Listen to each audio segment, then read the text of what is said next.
Now let's get into the Q&A. I know there's a lot of questions about Masterworks and, of course, about electricity usage. So let's just jump right in, huh? All right. Q and A. Let me get out of this banner.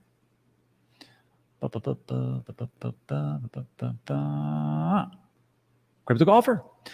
Riot, of course, the Bitcoin mining operation here in Texas, made more money turning off their machines and selling the power back to the grid than from mining actually Bitcoin. That's actually true. I tried to find that article. I couldn't find it. So again, when they talk about this report, which says they're going to ban Bitcoin and mining operations, I don't think that's true. I think it's just a push for this sector to move into renewables. That's just how it is. So that's what's going to take. It's what's going to take. Not meme. Tons of energy used to mine gold. Very true.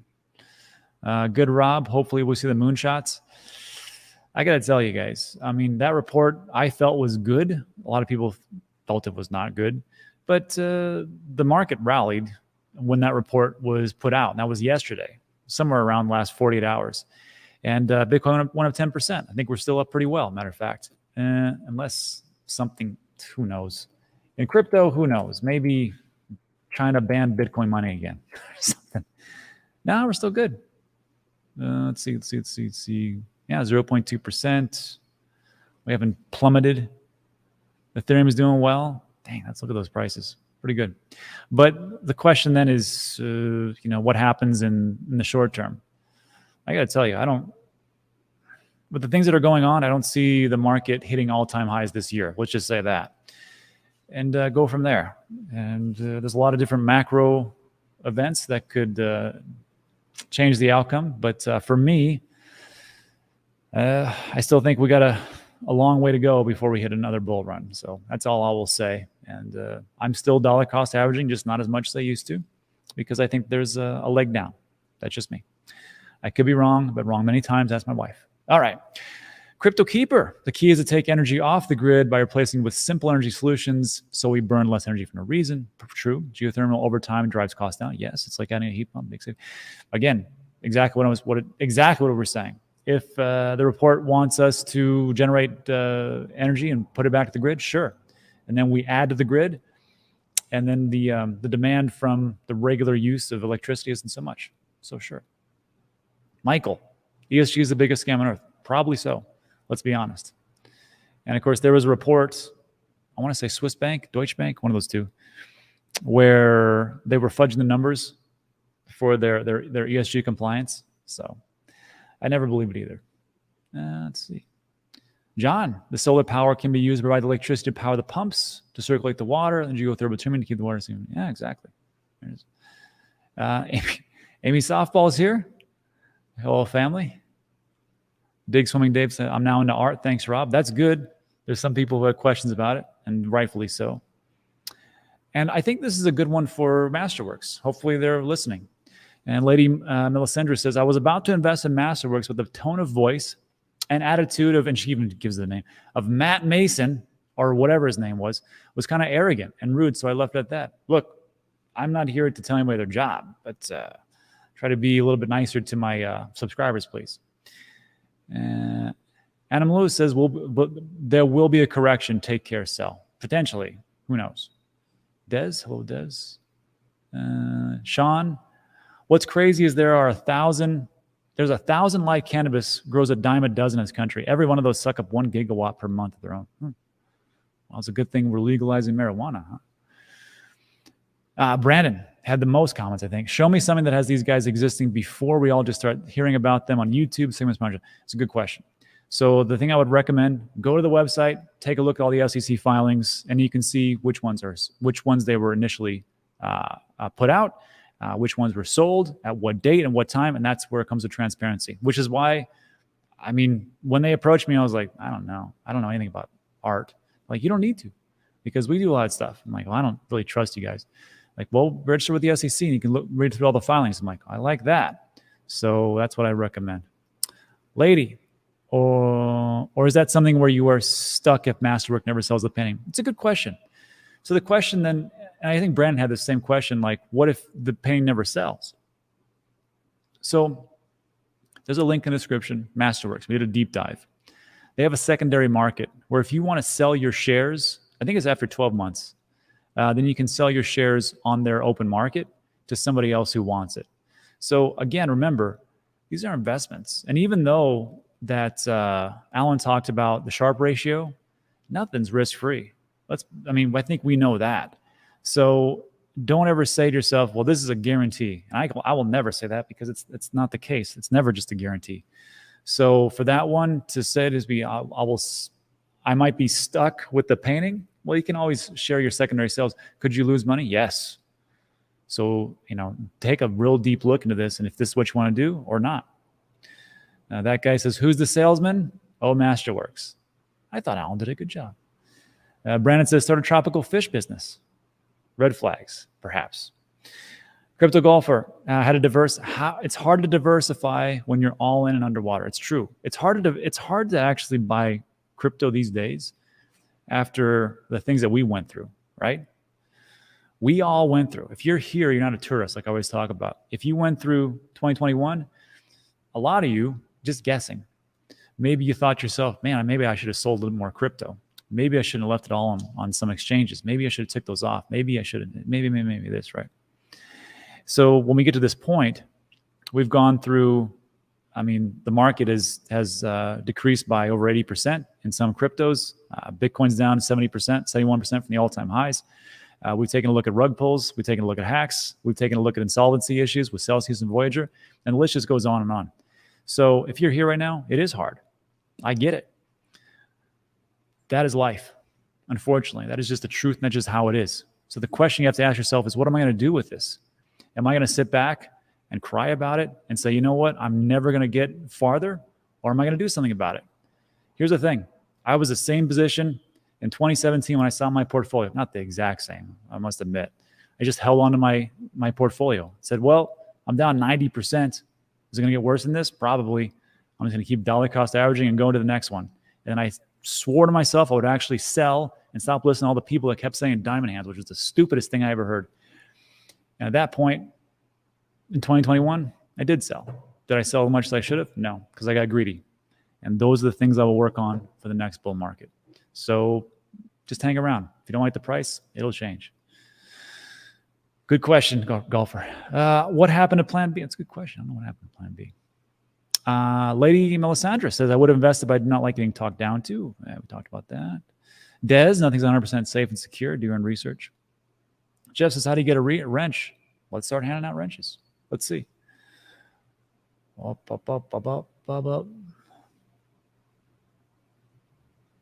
Let me, hold on. Pause this. Okay. Let me share my screen. That's the wrong screen. That's also the wrong screen.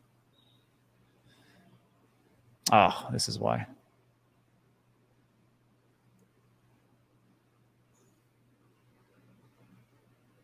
Here it goes. Sorry about that. Let me do this again.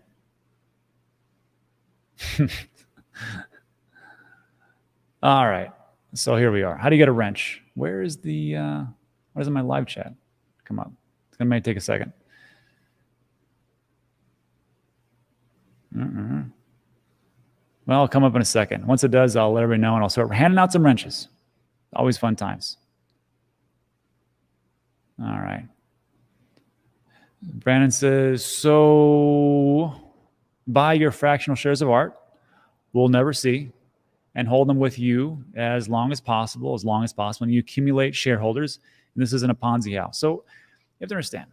So what is a Ponzi scheme, right? Ponzi scheme is the funds that you have. You're only paying back people from the new people, right? That would be a Ponzi scheme. But if you, let's just say, for example, well, let's see, actually. Let me show you something.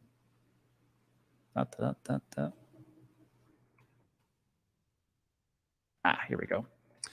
So here's the last 4 pieces of art that they sold. I don't know exactly how much they sold for, but the annualized return was 32% on a Banksy, 31% on Condo, 33% on Olin, or these people are, and another one on Brown. Obviously, you can tell I'm not versed in art. So if you bought into this, let's say you put in $1,000, right? And then you waited for the year, 2 years, or however long it takes, and year over year, so let's say 1,000, so 30% year over year. So let's say then, of course, they sell at 32% higher year over year, 60%, 64%, whatever it is. So now you're up $1,600 something, right? Now there's going to be fees along with that, I understand. But that's not a Ponzi. A Ponzi is we just take the money in, we do absolutely nothing, and just roll it into the next person that comes in. So they buy art, and they wait, like Alan talked about, 3 to 7 years. It's a long time, and then you don't do anything. And you just hold on to it. It's registered with the SEC, and then they sell it at some point. And of course, could you lose everything? Sure, you could lose everything. The painting could not sell for some reason, or they could sell at a loss. That is true. It's very true. So again, it's all what you want to do. However, they've been doing pretty good so far. Not financial advice, but I've done it myself. Looks okay for now. But could I lose it? Sure. And let's see. Brandon again. What happens if the amount of users acquired and money put in outstrips the value of the art you have in hand? Well, then you lose money. What happens if there's a sudden crash in the art market? Well, there's a sudden crash in the art market. It's the same thing with our market, right? If there's a sudden crash in our market. Are we going to sell immediately? Some will. I don't think that's not a... Depends on your time horizon, right? If the market crashes and for some reason you're like, I need a kidney transplant. Well, if you need money, you need money. And then off you go. But usually, like if I see, like me personally, when I see dips, I'm like, this is a good opportunity to buy a little bit more. Or maybe I just sit on the sidelines, don't do anything, and just wait for it to come back up. It's a great thing when you have time. And that's what it comes down to. So I hope that answered most of the questions. Brutal. But you got to answer the tough questions, because if not, Okay, did this come back yet finally? Ah, great. Let's get some wrenches, huh? Here we go, finally. Tesla's got a wrench. CryptoCube has been here for a long time. Congratulations. Let's add as a moderator. Amy Benemer, Dave Jensen, Darth Mike.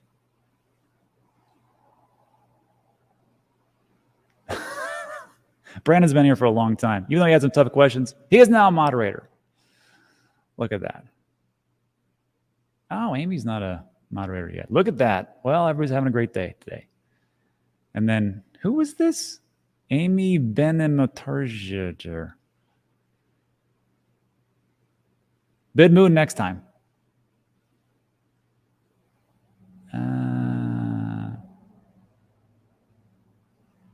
I'll answer the thoughts on Charles Hoskinson in a bit. Well, I don't know where she went. Am I missing it? Corey, good question. You're a moderator. I'll get to the Benemotarjer when I find it. The question is, how long have you been working with Masterworks? Well, I bought it in October. Then the affiliate links, I bought in October, waited a couple months, then I added the affiliate links in the description. So 7 months, 8 months, somewhere around there, working together. And remember, everything in the description are all affiliate links. I hope everybody knows that. Actually, I labeled them now all affiliate links. So just so you know, you don't have to use those affiliate links. It's okay. I won't be hurt. If you want to just go right to Masterworks, go right to Masterworks. But if you use the affiliate link, you get to skip the wait list. Same thing with iTrust. I think they give you like $100 when you open up a Roth IRA. Same thing with like the exchanges. Like if you're looking to open up like with Coinbase. Actually, no, Coinbase doesn't give me anything. Forget that. FTX, I don't know. There's something else I have in there. Oh, yeah, the tax software. So you can just go to the website. Doesn't matter. Whatever you want to do. Now, let's see. Yeah, art over time has proven a viable investment. I never really trusted it because I'm like, I don't understand why anybody would get into it. But then I saw the numbers. I'm like, oh, I get it now because rich people are crazy. There was a Banksy remember that Banksy that got shredded? I always talk about this. That was like 1.4 million. Then after it got shredded, it was like 23.8 million that it sold for. Why? Because it is. I don't know, guys. I don't know. That's not my job.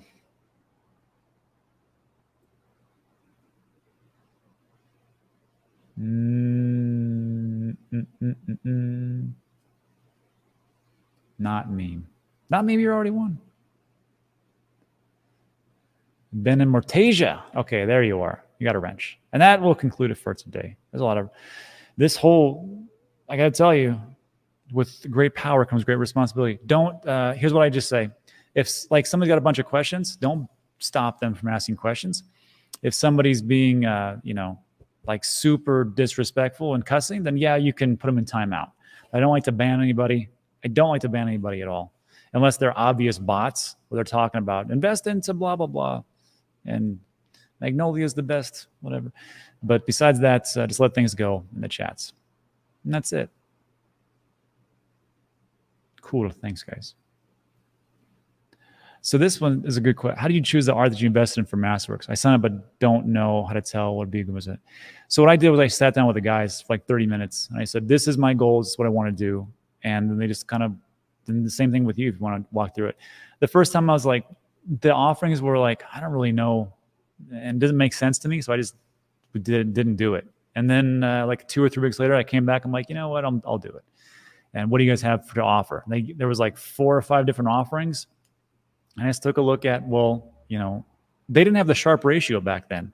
So if I would have known about if they would have the Sharpe ratio, like we talked about, as far as that risk versus reward, I would have definitely just taken a look at that and go, give me the one with the highest Sharpe ratio, because I want the biggest, like Alan said, the biggest bang for my buck, and just go down that route. But they didn't have it. So I just looked at the potential APY and just went with that because I'm greedy. All right.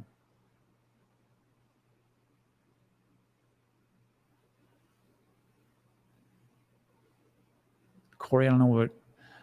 It's definitely something to look into, something an awesome opportunity, a little skeptical, but hey, it's healthy. I don't know what that is.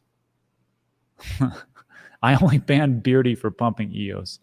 I'm telling you guys, in 2017, EOS was everything. It was the next ETH killer. That was it. Yeah, and thanks to Shriva's Mental, it just shows you how it doesn't make sense. And the less sense, the more of a statement, and the much more worthy, oddly. Sure.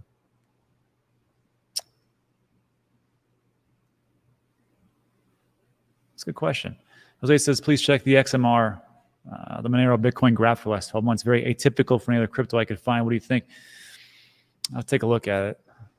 Go from there. If they shut down mining operations, does it mean that Bitcoin supply will decrease and the price should go up with the same? No, that's not what it does. So remember, and I'm not a miner, but correct me in the comments for the people that do mine, but the supply is set. I think we're at 6.25, somewhere around there.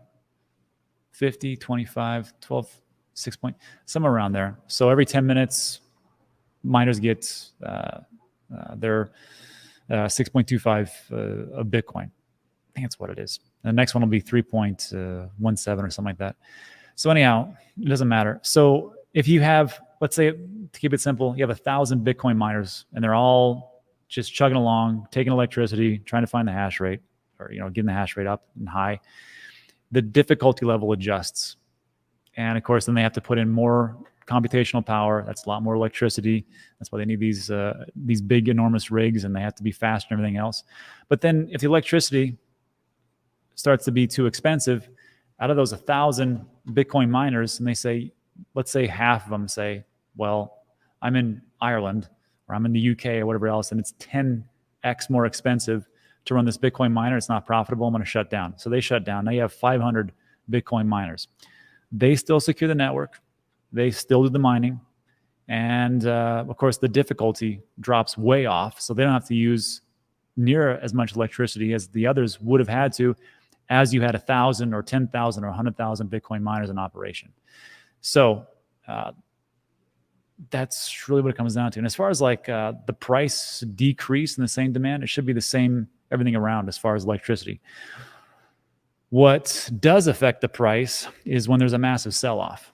And we can take a look at the crypto quant charts for the Bitcoin miners as much as they sell off. And you can take it. I'll show it to you right now because it makes no sense from talking about it. I'll show you.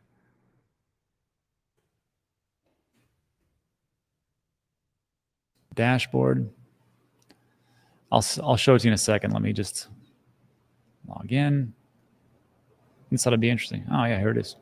So we take a look at on-chain analysis, the Bitcoin miner outflow. Let's blow this up. These are everything is, because remember, miners have to keep the lights on. So that means that they have to sell Bitcoin. That's pretty much their whole thing, right? In the last, 8 months or so, 6, 7 months, we've seen big outflows around here. Gosh, 8,000, almost 9,000 Bitcoin in total. And then in June, another one in June, and then we've been pretty stable for quite some time. So it's okay. And some people tell me that in different reports, they say that as far as like a mass sell-off, it's still profitable to mine Bitcoin, even if Bitcoin is $3,800 or higher. I've heard different reports. Sometimes some say it's around 8,000, some say it's 3,000. I really can't get a straight answer. But really it comes down to is how much electricity do you have to use? Because if you have to use 8,000, like let's just say $8,000 worth of electricity to mine one Bitcoin, what's the point of keeping the rigs on? So hope that makes sense. And of course, correct me in the comments section. Comments. Yeah, it's just easier to mine Bitcoin, less competition. That's true.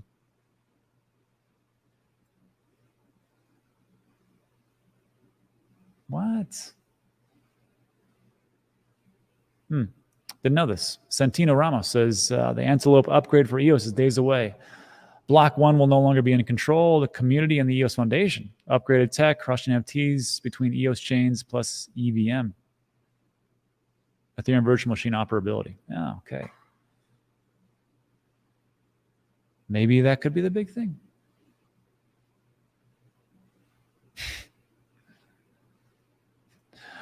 Rob, your thumbnail has your hand and wrist the same size as your head.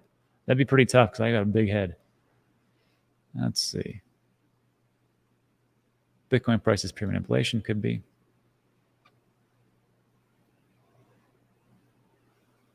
Yes. Do you ever forget yourself on a hot day and dive right into your green screen? I turn around and run right into that green screen.